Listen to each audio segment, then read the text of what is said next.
Hey everyone, Albert McDowell here with another YouTube video, and today I'm going to show you the 4 basic stances. Yeah, these stances have been known throughout all kinds of different styles. They got different names, different meaning, different ways of doing them. And the thing is, just like everything else, just like all the styles, just like all the masters, all the black belts, all the professionals, no stance is perfect. But the thing is it always makes you look good, especially when you're doing kata or when you start training. You get to learn how to find out what makes a real fighter a fighter. It all starts with their stance.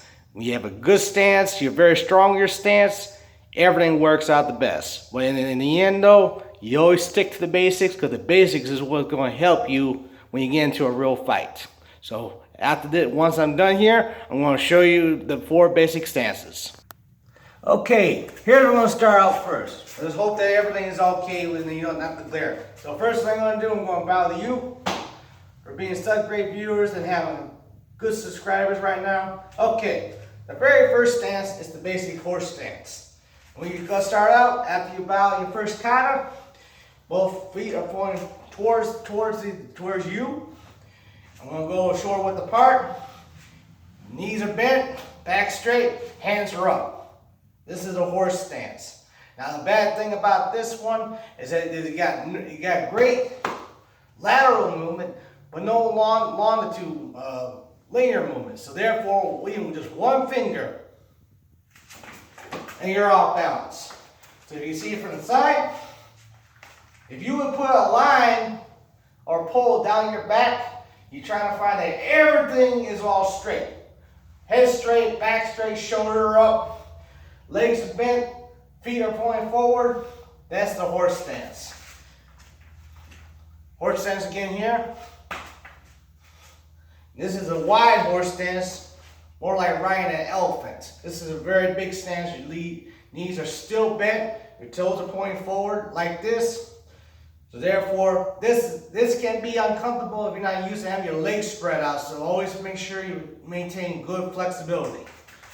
So, another form is usually like this. This is your ready stance, that you're ready to go. Everything is ready. Everything is straight. Your hands are out, about almost to your belt. Everything is out. You can tell you're doing it right, especially when you hear the snap from the uniform. So therefore, when you're doing this is usually in kata, because you can always hear the beat. You can always hear the flapping when you're in the kata. Okay, next stance. So let's say I'm here at the horse stance. I take one leg on the side, doesn't matter which leg, and I drop it back forward.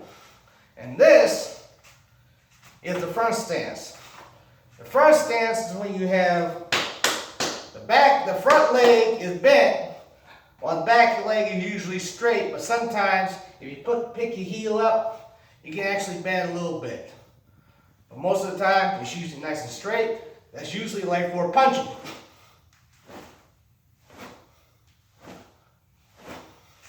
Use it for punches. This is from the side.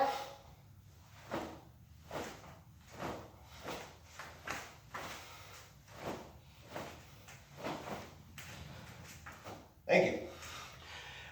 Like I said, the front stance, however, is that there's a lot of lateral movement, so you'll basically be all balanced from the side. And when you're this strong, the one thing is that in the martial art, the stance is always big, like an iron horse stance. Every single stance is very rigid. So that's why when it comes to kata,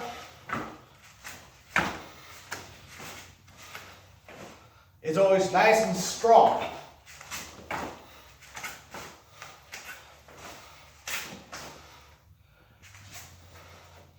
It's always nice and strong with the front stance. The next stance is the back stance. So, back to here, one leg drop back, facing a horizontal way, while the front leg is facing forward. What you're doing, you're basically almost extending it and going backwards. Put all your weight in the back leg. If you got good flexibility, you can almost sit down into it. So therefore, from the side, back stance. Nice and powerful with the back leg. The only problem is that all that weight on the back leg, so when someone comes charging at you, you're basically, you got your one leg up, but if you miss with a kick, you're going down on the ground. So the back leg, the back stance, to me is almost like a base twitch. You got good balance and you can get the groin, get the knee, and be able to get all the low areas. But if you're not careful, if someone comes charging at you and you miss that kick, you miss that punch, you're going down. So just keep in mind, never keep your balance off your back leg. Every time you get off your back leg and someone's bigger and stronger, trust me, you're going to go flying. Now the last stance, believe it or not, is called the cat stance. The cat stance, if you can see it, first I'm here, one leg in front, the other one just like a back stance with one facing the horizontal direction.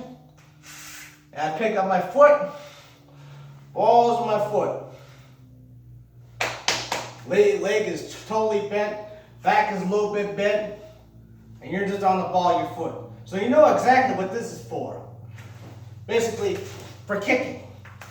But, like I said, the one thing is you want to worry about stances is balance. So therefore, if you're basically standing on one foot, where's your balance? You only got a lot of balance in one leg, just to try to even out in the other leg. That's supposed to be about 50-50. So if I'm standing like this, squared up, I'm basically 50-50 on both legs, but I got no balance in the front. This is good balance in the cat stance, but the problem is that you still are putting a little more pressure on the back leg. So your balance is basically almost 60-40 or 70-30, because you got very little balance in the front leg. Remember, if you ever throw a kick, you're 1 second of being off balance. Because if someone's charging you in a real fight, trust me, you're basically on the ground. If you don't know how to ground fight or know how to roll, you're in trouble. So therefore, always try to, when you're in a real fight, always have a good stance. If you're even like this, Krav Maga are like this, they keep their hands up. Boxers are like this, they keep their hands up. You always keep your hands up. Defensive or aggressive, this is aggressive, defensive, stay a defensive guy, okay? Always keep your balance going. Because when you move, your stances are going to be in different ways. You're going to be doing a back stand, you're going to be doing, no. You're not going to be doing no back stand, no cat stance, no solid front stance, no. You're going to keep moving to try to stay away from the punches and kicks. So therefore, you ain't going to have no time to worry about stances. You're going to be worrying about survival. So it doesn't matter if you're either sparring or in the street, you're going to worry about survival. The best thing is always keep a good stance, practice your stance at all times.